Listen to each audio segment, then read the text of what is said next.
Raisunier. On Krishna Lalita. Etun Faracheni Yakua Elohim, and then Atlanta Sintan Pamferetawam.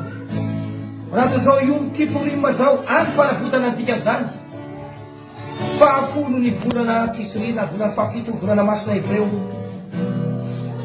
At Panafutan Izad, Yetuna Futananawa, Yetuna Pana, Usna Sinsibarits. The rate of Namlentan and Ryan and Danta Dionguta. Favagamon Kohan of Sotonizau. The Yama wala tunaw niya sa may sasyasan defus. Anong kagpapa ka sa Jerry Frost? Na iyakuha ka mo sim. Awala tunawan sa torto, anong ka mabuta-buta ka nila tunawans. Mabuta-buta ka nila tunawans. Iyakuha ka mo sim. Nagkasasarip ng tadyas. Kasarip ng kinamiyang fasmarang ko. Anak, panilin sa matang chasis. Harian kita rin sa budyas. Hindi kita rin naman. Aguan.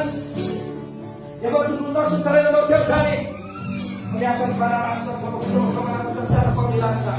Ilibesi iwas sa sebu yaku. Wawri kimikasim tirut wala mahim. Wawra nama tisani yaku marajim rajim orgatol. Hasin sa on Krishna Lalita.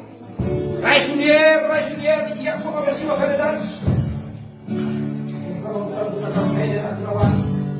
Ran buja. Eden ia ko olosi. Sabanon raka tos biasa walat now. Anong kasalet at mamlenta ng rayman at matenggutan. Ia ko olosim. Papitan her falane walat now at softon sa.